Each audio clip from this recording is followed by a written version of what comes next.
porque hasta ahora no sabíamos eso. Yo he quedado sorprendido de que no se haya pedido absolutamente nada y más bien se estén haciendo consultas, digamos, de carácter institucional para hacer el pedido de arresto domiciliario del señor Alejandro Toledo. No sé si sobre ese punto el presidente de la Corte Suprema nos puede aclarar y el doctor Abel Concha.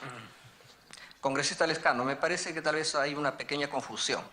Mire, al empezar este tema dijimos que tenemos dos procesos. Proceso llamado Ecoteva, Código de Procedimientos Penales del 40, juez Abel Concha, juez instructor, juez que investiga, que ya terminó su investigación. Como él lo acaba de explicar, no ha podido todavía remitir el cuaderno por los problemas que él acaba de señalar. Pero el otro proceso es el caso Odebrecht, que sí ya se ha enviado desde el 15 de febrero a la justicia norteamericana. Eso lo va a explicar rápidamente el juez Richard Concepción. Por eso es que le pido que, digamos, que se permita también que después pueda explicar el por qué, porque son dos procesos diferentes. Sí, el congresista Costa. Sí, dos preguntas. Si usted actúa como juez instructor, eso significa... Le pido, colega, a través de la presidencia. A través de la presidencia. La pregunta para el juez Abel Concha es si en el marco del procedimiento antiguo él actúa como juez instructor, eso significa que él conduce, si no me equivoco, la investigación. Entonces la pregunta es, ¿a qué se debe que, digamos, qué información le tiene que proporcionar a usted la Fiscalía a efectos de determinar la ruta del dinero? ¿Esa no es una tarea que usted con la información que tiene puede determinar? ¿O la Fiscalía tiene información que usted requiere que no comparte con usted? No me queda claro exactamente, digamos, cuál es la responsabilidad de usted y la responsabilidad de la Fiscalía en la medida en que usted está a cargo de la investigación. Entonces, si usted está a cargo de la investigación como juez instructor, me imagino que tiene la potestad de solicitar la información que requiera de la Fiscalía o de cualquier otro actor público en el Perú. Me gustaría que me aclare eso. Y en segundo lugar, para usted y a través de la presidencia, para usted y para el juez Concepción Carhuancho, si nos podrían explicar a qué se debe que no se pudo acumular. No se pudieron acumular estos dos casos. Y me parece que es importante porque entiendo que facilitaría mucho el trámite de extradición que tengamos un solo caso ante la justicia norteamericana y no dos. Además, digamos, dos casos que son perfectamente complementarios, porque hasta donde yo entiendo, cada uno de ellos está referido a ciertos momentos del mismo proceso. Gracias, presidente. Gracias, colega. Para que pueda responder las inquietudes del congresista Costa y del congresista Rosas.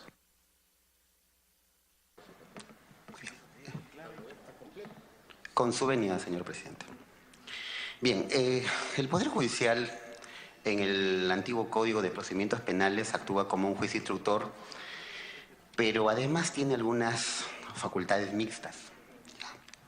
Pero lo que a raíz de la Constitución del año 1979 y del año 1993 es la Fiscalía el titular de la acción penal.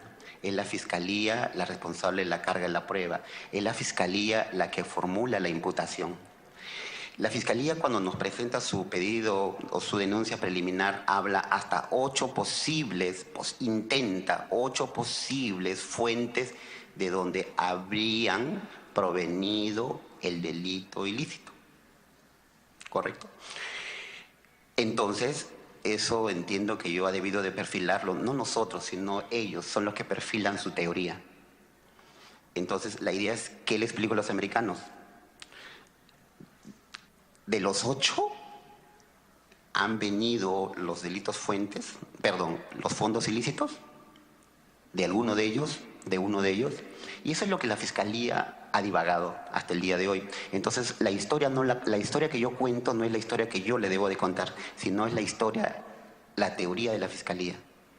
Entonces, los americanos nos piden, y la legislación internacional te pide vinculación entre actividad criminal previa y el proceso de lavado de activos en sí. Entonces la Fiscalía ahora, menos en el caso Ecoteva, todavía como que no se atreve a perfilar cuál va a ser su teoría de dónde salieron los delitos, perdón, de dónde salieron los fondos para la adquisición de los bienes, etc. Doctor, el congresista Lapa le pidió una interrupción. Gracias, señor presidente. Saludar al señor presidente de la Corte Suprema y asimismo al magistrado que está señalando. Señor presidente, yo quisiera preguntarle, este caso de Icoteva, como el presidente de la Corte Suprema ha señalado de que está con el Código de Procedimientos Penales, la responsabilidad como instructor también es del juez, la investigación instructoria. No solamente es del parte del Ministerio Público, lógicamente tiene carga la prueba. Si nosotros como magistrado no vamos a preocuparnos, como indican, cerrar el círculo de responsabilidad en caso de Icoteva, entonces no se está haciendo nada, señor presidente. Prácticamente el caso, yo lo siento así como ciudadano, que está abandonado. Entonces acá tiene que decirnos cuál es la responsabilidad que están cumpliendo ellos. Ahora es otra cosa el Código Procesal Penal, que tiene la responsabilidad de investigación el Ministerio Público. Pero con el modelo antiguo, el juez es responsable también en buscar ayudar a hacer esa investigación. Entonces, en ese sentido, yo quisiera, yo quisiera preguntarle en qué etapa se encuentra este proceso. ¿Está en etapa instructorio? ¿Está en etapa juzgamiento? Entonces, eso es lo que hay que señalar también a la población de manera más clara, más precisa, a fin de que tenga en cuenta. Nada más, señor presidente. Con esta Costa. Gracias, presidente. Solo para terminar con la idea. El juez Concha dice que el problema que tiene es que la Fiscalía no le proporciona la información suficiente como para determinar cuál es, digamos, el origen del dinero y por tanto de alguna manera el delito fuente. Y yo le había hecho dos preguntas. La segunda estaba referida a la acumulación. ¿Por qué no habían acumulado el caso? Porque la respuesta precisamente a esa pregunta está en la corrupción de Icoteva, en la corrupción de Odebrecht. O podría estar, digamos, está bien acreditado que el señor Toledo ha recibido plata de Odebrecht. Y por esa razón, lo más probable es que el dinero de Icoteva tenga como origen Odebrecht. Entonces es inconcebible que, precisamente para responder a la pregunta que usted se hace, la respuesta es acumular los procesos. ¿Por qué no los han acumulado? ¿Qué esperan para acumularlos? Congresista Rosas. Presidente, gracias. Sobre el mismo tema, hay preocupación de la población, presidente. Yo entiendo la parte procesal, los tecnicismos, las instancias, eso lo podemos entender un grupo de personas, pero el pueblo lo que quiere, hay corrupción. ¿Y qué está haciendo el Poder Judicial, el Ministerio Público, las autoridades competentes para que se sancione? Porque, presidente, por supuesto, respetando los términos y los plazos, pero la población dice, dan vueltas y vueltas y vueltas.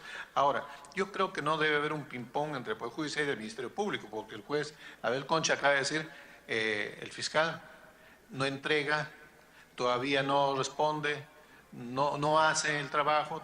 Entonces, habrá que citar pues, al doctor Pablo Sánchez que venga acá para responder. Yo creo que la población sí espera una responsabilidad a la altura, como bien saludo lo que dijo el presidente Duberly, modernizar el Poder Judicial, hacer eficiente el Poder Judicial, mejorar, eso saludamos, que se exprese de una manera práctica para que las cosas sean en el término aceptable, presidente. Así que quisiera correr al lado de eso para que se tome nota y se pueda clarificar. Gracias, presidente. Gracias, colega. Adelante, doctor. Con su venia, señor presidente. En primer lugar, que no es posible de oficio acumular un procedimiento en nuestro ordenamiento jurídico penal. Tiene que ser a pedido de parte. Ya sea en el antiguo o en el nuevo modelo procesal, eso no es posible. Eso podría hacerlo la Fiscalía, algún procesado, la Procuraduría o quien fuera. Eso no se hace de oficio. Y si lo presentan en su momento, resolveremos lo que hubiera lugar de acuerdo a los nuevos documentos que ya tenemos en el caso Icoteva. Muchas gracias. Sí, con esta... Porque ya se presentó un pedido de acumulación. ¿Por qué lo denegaron? No, Esa es la pregunta. A ver, acá están los documentos. Con su venia, señor presidente. En realidad se presentó un pedido... Abel, ahí está.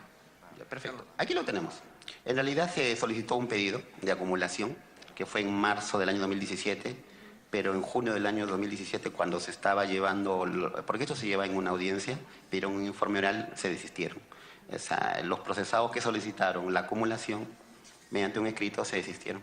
Y fue por eso el motivo por el cual no se acumuló el expediente. O por lo menos no se resolvió. Ni siquiera emitimos pronunciamiento. Eso es todo lo que le tengo que decir. Presidente, un momentito para remarcar lo que acaba de informar el doctor Abel Concha. Permítame los documentos. Resulta que aun cuando, digamos, un proceso se tramite bajo el viejo modelo, son las partes de las que, digamos, solicitan, porque además por mandato constitucional ya el titular de la acción penal es el Ministerio Público. Entonces, una gran preocupación, y yo también lo he estado expresando, pero me he generado algunas críticas, sobre todo el abogado del señor Toledo, que dice que hay una interferencia por pedir la acumulación, pero miren, el mismo 17 de junio, el señor José Roberto Zurri Badeneira, abogado de Alejandro Manrique, pide acumulación de procesos y explica ampliamente todos los fundamentos, que lo de Odebrecht, todos los documentos que se han ido apareciendo, y pide. Pero después, ya no sé por qué razón, pero ustedes lo podrán entender, se desiste. Se desiste y el juez no tiene otra opción que legalizar la firma y ya no se acumula, pues. Entonces, no, de oficio no se puede. Entonces se desistió y habrá que esperar que alguna de las partes lo vuelvan a pedir, porque eso no está cerrado. Bueno, cualquiera de las partes lo puede pedir, cualquiera. Bien, entonces, presidente, digamos, no sé si ya podemos permitir que pueda incorporarse el doctor Abel. Le agradecemos al doctor Abel Concha por su participación. El doctor, Muchísimas gracias. Hasta luego. Richard Concepción. Gracias, señores. Invitamos a la mesa al doctor Richard Concepción Carrancho.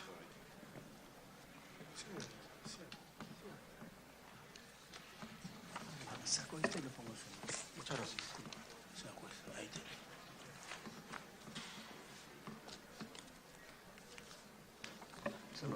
¿Me permite? Muy buenas tardes, señor presidente de Belaúnde de Cárdenas, señor presidente del Poder Judicial, señores congresistas, muy buenas tardes. No sé si me permiten hacer un breve resumen, muy rápido, y luego para absolver cualquier interrogante que tengan ustedes a bien hacer. Brevemente nada más. Mi persona es el juez del primer juzgado de investigación preparatoria nacional de la Sala Penal Nacional, que está viendo el caso Odebrecht, referido al caso de la Interoceánica. Brevemente, yo estoy viendo un proceso que se llama caso Interoceánica, caso Odebrecht, en donde uno de los investigados es el expresidente Alejandro Toledo Manrique. Ese proceso se viene siguiendo bajo el nuevo Código Procesal Penal. ¿Esto qué quiere decir? Que el fiscal es el que realiza la investigación, inicia la investigación preparatoria, hace los actos de investigación. El juez solamente resuelve pedido de la Fiscalía y pedido de los propios investigados. Algunos datos del proceso que me interesa que se pueda entender con claridad. Alejandro Toledo Manrique está procesado en el caso Odebrecht Interoceánica por 3 delitos. Inicialmente se le imputó los delitos de tráfico de influencias y de lavado de activos. Luego la Fiscalía amplía un delito adicional, que es el delito de colusión. En total está investigado por 3 delitos. El otro dato que me interesa es que en este proceso Odebrecht Interoceánica, la carretera interoceánica, se le ha dictado una medida cautelar, prisión preventiva por 18 meses. Esa prisión preventiva en estos momentos tiene la calidad de firme. Creo que está siendo cuestionado mediante un proceso de habeas corpus, pero por lo pronto está con el carácter del firme. Prisión preventiva por 18 meses. Pero aquí quiero hacer una pequeña digresión. Cuando se le dictó prisión preventiva por 18 meses al expresidente Alejandro Toledo Manrique, investigado en ese caso, se le dictó solamente por 2 delitos. tráfico de influencias y lavado de activos. Solamente por esos 2 delitos. Luego de eso, la Fiscalía amplía un tercer delito contra Alejandro Toledo Manrique por el delito de colusión. Tercer dato que me interesa para que se entienda. Como ustedes saben, y como es de conocimiento público, Alejandro Toledo Manrique se encuentra fuera del país. Y así que se ha girado orden de captura a nivel nacional e internacional. Se encuentra, según todas las referencias, en los Estados Unidos. ¿Qué ha hecho mi juzgado de manera concreta? Ya giró la orden de arresto provisorio. Es decir, para que por lo pronto se ha girado una orden de captura internacional a la Interpol para que pueda ser capturado en cualquier parte del mundo. Pero luego, como cuando tuvimos noticias que él estaba en Estados Unidos y como no funciona la alerta roja en Estados Unidos, se envió un arresto provisorio para que pueda ser detenido Alejandro Toledo en Estados Unidos. Pero ojo, como en ese momento se había dictado prisión preventiva solo por 2 delitos, tráfico de influencias y lavado de activos, se giró el arresto provisorio solamente por 2 delitos. Tráfico de influencias y lavado de activos. Luego de eso se giró el arresto provisorio en febrero del presente año, a la semana que se había dictado la prisión preventiva. Como luego se amplía contra Alejandro Toledo Manrique un tercer delito que es colusión, es que recién se gira el arresto provisorio, se amplía el arresto provisorio por el tercer delito, colusión. Entonces el estado actual del caso es que solamente se ha girado arresto provisorio a Estados Unidos a efectos de que un juez, vea el caso un juez norteamericano y decida si es que acepta o no el arresto provisorio contra Alejandro Toledo Manrique. Por lo pronto, eso quiero dejar claro, no hay una respuesta oficial de la justicia americana. No hay respuesta oficial, solamente se ha mandado lo anterior. 2 puntos adicionales que un poco para cerrar y estoy llano a cualquier pregunta que se me tenga bien hacer. Un tercer tema es de la acumulación. Ante mi despacho se ha pedido que se acumule caso Ecoteva con el caso Odebrecht. Ustedes saben de que el caso Ecoteva está a cargo de un juzgado bajo el anterior Código de Procedimientos Penales a cargo del juez Conchacaya. Y el caso Odebrecht, con el nuevo código, está a mi cargo, ante el primer juzgado de investigación preparatoria de la Sala Penal Nacional, que es un órgano especializado en criminalidad organizada. Muy bien, se me pidió a mí aproximadamente en marzo o abril un pedido de acumulación. En ese momento mi despacho denegó el pedido de acumulación, porque las circunstancias eran otras. Sin embargo, quiero dejar bien en claro que el tema de la acumulación no está cerrado. Y eso lo tiene que pedir, de ser el caso, cualquiera de las partes, y de ser el caso se convoca una audiencia y se resolverá. Obviamente, las circunstancias que ocurrieron cuando se pidió inicialmente esta acumulación, en febrero o marzo, son distintas a las que ocurren el día de hoy. Totalmente distintas. Así es que no quiero adelantar nada, debo mantener mi rol de juez imparcial. Simplemente, si es que el tema simplemente no está cerrado, como dijo nuestro presidente, el doctor Duberly, no hay cosa juzgada sobre ese tema. Lo que sí quiero decir es que las circunstancias han cambiado. De ser el caso, de plantearse, se analizará en su momento y se resolverá lo conveniente. Y lo último, para cerrar, el tema de la extradición. Por si acaso, quiero dejar en claro de que una cosa es el arresto provisorio y otra cosa es la extradición. Son cosas totalmente distintas. Por ahora, lo que se ha girado únicamente es el arresto provisorio, para que lo puedan detener de manera cautelar. Por ahora, mi juzgado no ha girado un pedido formal de extradición, porque el caso está madurando. El caso está madurando. Y respecto a la extradición, mi despacho sí tiene que decir algo. Mi despacho tiene que decir, quien es responsable de la extradición es todo el sistema de justicia y también quien les habla. Es responsable de tramitarlo. Por lo pronto el caso está avanzando y se van a tener 3 cosas para efecto de tramitarla y remitir el cuadernillo de ser el caso. lo primero que se está teniendo en cuenta son los estándares internacionales que exige Estados Unidos. Es lo primero que tenemos que tener en cuenta. ¿Cuáles son las exigencias procesales de los Estados Unidos para acceder a un pedido de extradición? Eso es lo que estamos estudiando. Y ojo, y eso lo está estudiando no solamente mi juzgado, sino todo el sistema de justicia. Léase, sistema de justicia, Ministerio Público, Procuraduría y también Poder Judicial. Lo otro, el tema, también estamos esperando el tema del resultado de este arresto provisorio que se ha enviado. Todavía no tenemos una respuesta oficial. Obviamente, de acuerdo a lo que salga esta respuesta, es que se va a trabajar en la extradición. Sea en un sentido o en el otro. ¿Por qué? Porque nada impide que, sea cual fuera la respuesta, que se pueda plantear la extradición. Y lo tercero, lamentablemente, en mi rol de juez no puedo revelar cosas que se están trabajando de manera reservada.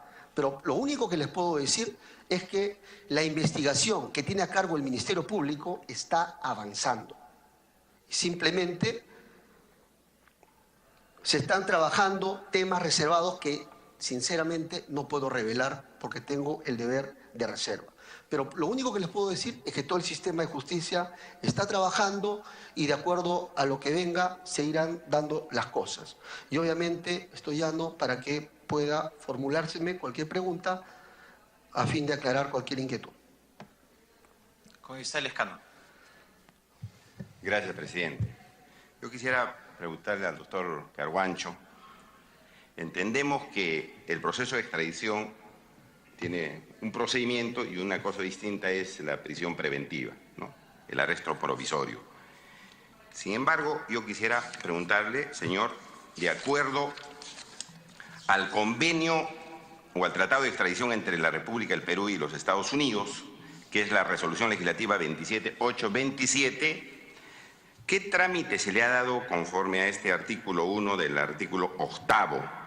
¿Se ha hecho el pedido mediante conducto diplomático o se ha hecho directamente entre el Ministerio de Justicia de la República del Perú y el Departamento de Justicia de Estados Unidos de América? ¿Quién ha presentado el expediente? ¿Por qué conducto lo han hecho? ¿Diplomático o directamente lo está tramitando el Ministerio de Justicia de la República del Perú? ¿Y cuál ha sido la primera respuesta? Entiendo que no hay una respuesta definitiva, pero ¿cuál ha sido las observaciones? ¿Si hay observaciones o tampoco hay respuesta de las observaciones y hay un silencio de la justicia norteamericana? Es la primera respuesta, doctor Carhuancho. Y la segunda es que no nos olvidemos que al señor Manuel Burga, expresidente de la Federación Peruana de Fútbol, en una semana, conforme a este mismo tratado internacional, se le remitió, se lo condujo a Estados Unidos, en una semana.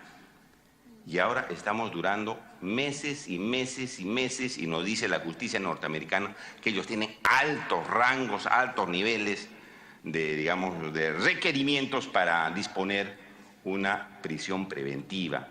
¿Por qué, doctor Carhuancho, esta diferenciación entre que nosotros somos muy contemplativos e inmediatamente hacemos caso a la justicia norteamericana y ahora a nosotros nos piden, pero cuestiones absolutamente exigentes y que nos están retrasando tanto? Esas preguntas, porque es obvio que el Perú necesita obviamente una respuesta ante estos retrasos, que entiendo que tiene complicaciones la justicia, señor, no es fácil, pero que debemos explicar estas cosas. ¿Por qué conducto se está haciendo el pedido? ¿Y por qué la justicia norteamericana hizo un pedido y nosotros respondimos tan rápido y ahora estamos nosotros con un pedido que está demorando tantísimo tiempo? Antes de su respuesta, el congresista Lapa. Gracias, señor presidente. Solamente para que nos aclare el doctor Carhuancho, a través de vuestro despacho, señor presidente. El doctor Carhuancho ha señalado que al señor imputado Alejandro Toledo se le ha aperturado por 3 delitos y se ha requerido el arresto provisorio por 2 delitos, por los 3. Lo que yo quisiera solicitarle que nos aclare, por los 3 delitos se está solicitando también el arresto provisorio a Estados Unidos. Nada más por eso. Gracias, congresista. Le damos la bienvenida al congresista Aresi y el uso de la palabra al congresista Costa. Gracias, presidente. Entonces, yo también tengo 3 preguntas. Uno, se ha pedido el arresto provisorio por 2 de los 3 delitos. ¿Se está pidiendo por el tercero? Y eso está en camino. Segundo, para pedir la extradición, primero hay que pedir el arresto provisorio, o lo que estamos haciendo con el arresto provisorio es ganando tiempo para terminar de, digamos, fundamentar bien el caso ante la justicia americana. Quisiera saber, entendí por lo que usted dijo que era perfectamente posible ir de frente al pedido de extradición sin pasar por el arresto provisorio. Si eso es así, ¿por qué no hemos pedido una extradición de manera directa? Esto tiene que ver con el hecho de que el caso está todavía en proceso de formación definitiva, es decir, estamos acopiando las pruebas necesarias para poder extraditarlo y por tanto vamos ganando tiempo con el arresto provisorio. Esa es la razón por la que se ha pedido primero el arresto provisorio y luego se pedirá la extradición en algún momento. Y tercero, usted ha señalado que las condiciones han cambiado. Usted denegó, dice que entre marzo y abril, un pedido de acumulación. Da a entender que hoy día probablemente accedería a un pedido de acumulación, o podría acceder a un pedido, no descarta la posibilidad de la acumulación. Entonces, no sé si nos puede decir qué ha cambiado entre marzo, abril y hoy, y si usted considera que ayudaría a la causa de la justicia la acumulación, o si esto para la justicia americana es indiferente, ¿no? Porque podría ser que estemos discutiendo acaso de la acumulación y en realidad no es relevante para la justicia americana, pero por lo que ha dicho el juez Concha es muy relevante. Porque el problema que tiene el juez Concha es que la Fiscalía todavía no ha podido establecer claramente cuál es la ruta del dinero, dice él, y el origen de los recursos. Pero eso lo está, digamos, lo tiene usted y el fiscal Castro, ¿no es cierto?, que tiene a su cargo el caso de Odebrecht, donde ha podido acreditar, hay elementos suficientes de que en efecto el expresidente Toledo recibió plata de Odebrecht. Entonces sí parecería ser, desde fuera digo yo, ¿no es cierto?, obvio y urgente y necesario la acumulación de los procesos precisamente para tener la cadena completa del delito. Gracias. Congresista Mulder. Sí, si desea podemos seguir y después vamos con el congresista Mulder. Estamos, muchas gracias. Primero, para responder la interrogante del congresista Lescano, muy buenas tardes, congresista. He anotado 2 inquietudes suyas. Lo primero que hay que decir respecto al trámite. El trámite en un arresto, hay que diferenciar lo que es un arresto provisorio de una extradición. Los trámites son distintos y también ante quienes se canaliza. El arresto provisorio, ¿quién la formula? ¿Quién la solicita? La solicita el juez. Prácticamente, ¿hacia quién va dirigido? Al juez, en este caso norteamericano, que es el destinatario final de este pedido de arresto provisorio. ¿Quién va a decidir si es que dispone el arresto o la detención preventiva del investigado o no? ¿Por dónde debe pasar o ante quiénes debe presentarse? Debe pasar por los canales regulares. ¿Cuáles son? A través de la Oficina de Cooperación Internacional de la Fiscalía de la Nación.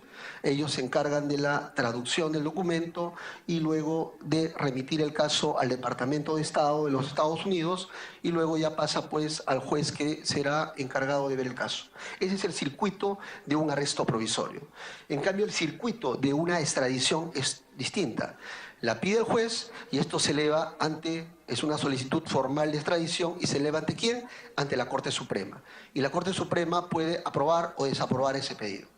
Luego de eso, con lo cual termina la fase judicial, va ya a la fase, lo que se llama en doctrina la fase política, en donde ya pasa al Consejo de Ministros para determinar si es que se va a solicitar o no formalmente la extradición de un determinado investigado a otro país. Ese es el circuito. Y luego ya se deriva el caso al otro estado. Ese es el circuito un poco para dejar en claro entre lo que es extradición y arresto provisorio. El otro tema, un poco creo que no me dejé entender. El arresto provisorio ya se pidió. ya se pidió inicialmente por 2 delitos, porque en ese momento se había dictado prisión preventiva por 2 delitos, tráfico de influencias y lavado de activos, pero luego se amplían los cargos por un tercer delito que es colusión. Y bueno, ante la ampliación de cargos contra el investigado, mi despacho también amplía el arresto provisorio por este tercer delito.